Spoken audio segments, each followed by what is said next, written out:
1. The Eternal Ball at Ravenhurst Manor. Setting the stage, Ravenhurst Manor, a sprawling 18th century estate nestled in the English countryside, was a symbol of opulence and grandeur. Built by the eccentric Lord Henry Ravenhurst, the mansion's most celebrated event was its annual Christmas Eve ball.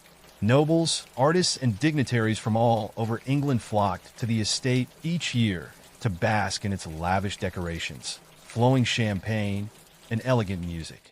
But the ball of 1822 was different. It ended in tragedy. A fire consumed the grand ballroom, killing over 50 guests. Lord Ravenhurst, consumed by grief, abandoned the estate, and it was left to rot. The journalist's quest.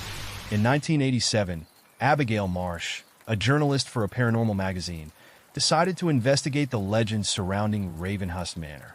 Locals whispered of ghostly music and spectral figures seen in the ruins every Christmas Eve. Abigail, armed with skepticism and determination, resolved to spend the night in the manor's decrepit remains to document the truth. Arriving on a frosty evening, she was struck by the eerie silence enveloping the estate. The grand facade, once resplendent, was now cloaked in ivy and decay. As she stepped through the crumbling entrance, her flashlight revealed faded murals, shattered chandeliers, and a palpable sense of desolation. Despite the biting cold, she set up her camera in the grand ballroom, the site of the infamous fire. The haunting begins. As midnight approached, Abigail felt a sudden shift in the atmosphere. The air grew heavy, and an inexplicable warmth spread through the room. Faint strains of music drifted from nowhere, the notes of a waltz echoing as if played by an unseen orchestra.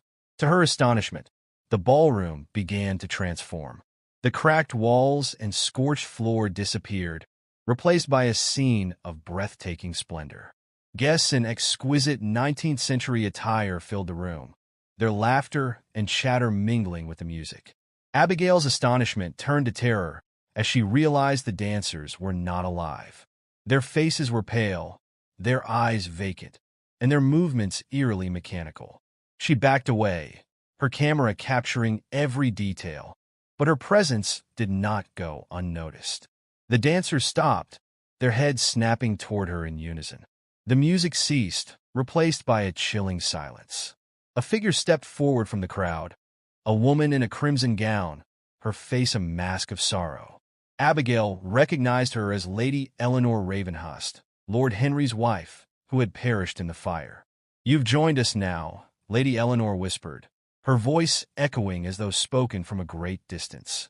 The escape. Panic surged through Abigail as the spectral figures advanced. She fled, her footsteps echoing in the cavernous space. The grand ballroom dissolved into darkness, and she found herself stumbling through the decayed ruins once more. Outside, the first light of dawn revealed her camera, still clutched in her trembling hands, filled with inexplicable images of the ghostly ball. Despite her harrowing experience, Abigail was drawn back to Ravenhurst Manor year after year, unable to resist the pull of the Eternal Ball. In 1992, she vanished without a trace during one of her visits. Locals claim that her spirit now roams the manor, a new addition to the ghostly revelers. 2. The Orphan's Carol. The isolated orphanage. Highcliffe Orphanage stood atop a windswept hill, its Gothic spires piercing the gray Yorkshire skies. In the winter of 1910, a brutal snowstorm cut off the orphanage from the nearby village, leaving the matron and her 12 charges to fend for themselves. Despite their dire circumstances, the matron, Miss Clara Bell, insisted on maintaining the Christmas spirit. On Christmas Eve, the children gathered around the fire, singing carols to lift their spirits. The mysterious visitor. As their voices filled the cold, drafty hall, a knock echoed through the main door. Clara hesitated, unease prickling her skin. Who could possibly be out in such a storm? When she opened the door, she found a boy standing in the snow, shivering violently. He wore tattered clothes and no shoes, his hollow eyes fixed on her. "Please, ma'am," he whispered. "May I come in?" Clara hesitated, but compassion overrode caution. She brought the boy inside, wrapping him in a blanket and offering him a seat by the fire. He introduced himself as Samuel and joined the children in singing carols. His voice was hauntingly beautiful, yet it seemed to carry a sorrow that silenced the others. Unsettling events. As the night wore on, strange occurrences began to unfold. The children complained of hearing whispers in the hallways, and Clara found frost creeping up the walls of Samuel's room, despite the roaring fire. Samuel's demeanor grew increasingly strange. He spoke of things no child his age should know and claimed he had been to the orphanage before. On Christmas morning, Clara discovered Samuel's bed empty, his blanket neatly folded. She searched the orphanage and the surrounding grounds, but there was no sign of him. In the attic, she stumbled upon an old ledger detailing the orphanage's history.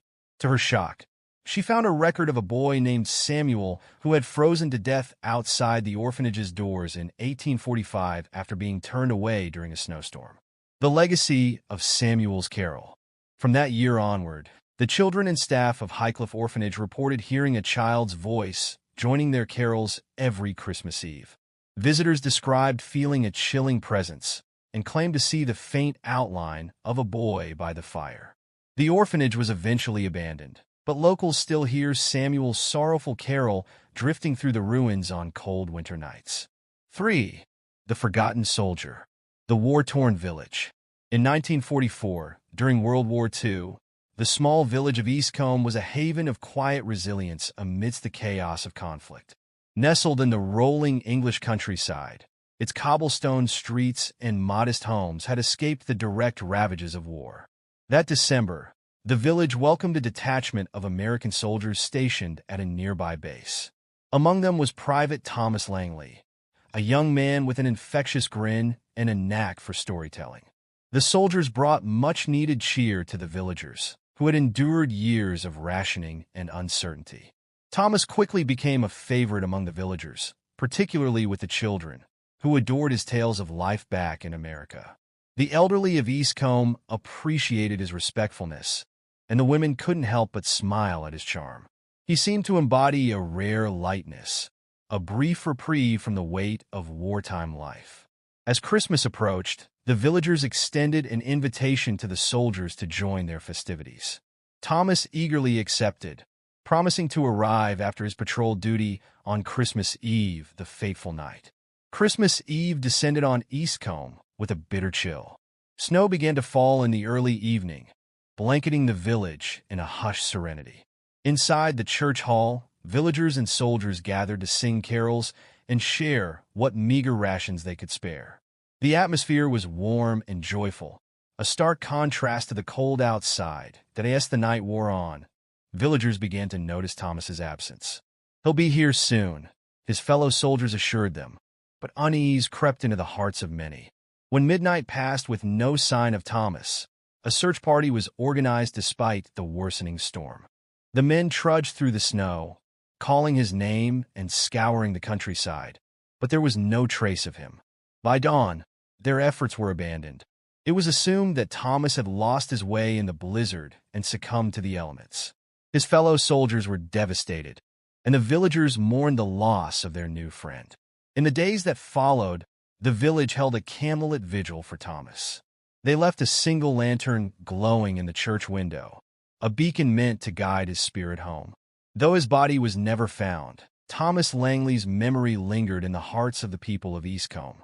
The first sighting, the years turned into decades, and Eastcombe's traditions remained unchanged. Every Christmas Eve, the villagers gathered at the church to light a lantern in memory of Thomas and all those who had been lost in the war.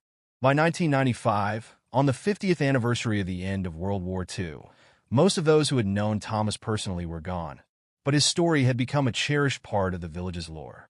That year, Margaret Elms, one of the few surviving villagers who remembered Thomas, claimed to see him standing outside the town hall.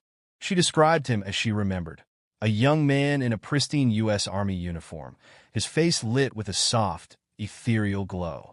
He saluted her and said, "I kept my promise." Margaret, overwhelmed with emotion, called out to him, but he vanished into the falling snow. Shaken but certain of what she had seen, she shared her encounter with the other villagers.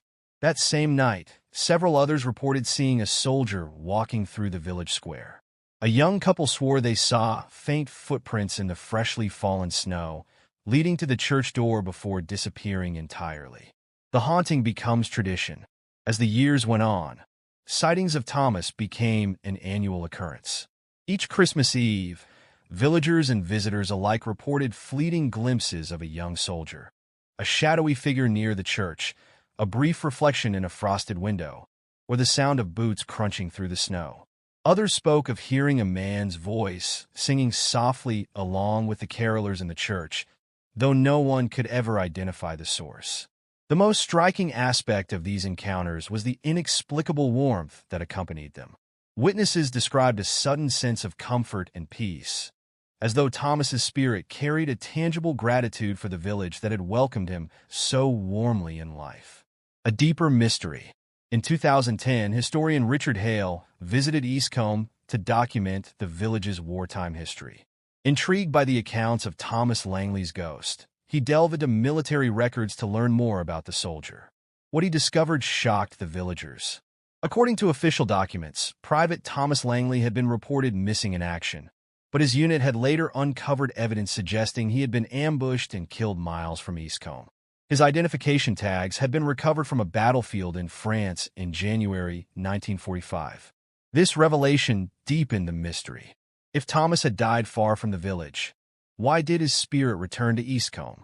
Some speculated that his attachment to the village's warmth and kindness had drawn him back. Others believed his promise to join the Christmas Eve celebration had created a bond too strong to break. Even in death, a village united. Over time, Thomas's annual appearances became an integral part of Eastcombe's Christmas traditions. The lantern in the church window remained lit throughout the night, and villagers left small offerings of food and flowers near the war memorial in his honor. Visitors from neighboring towns began to join the celebrations, hoping to catch a glimpse of the legendary soldier. In 2020, on the 75th anniversary of the end of World War II, the village held a special ceremony to honor Thomas.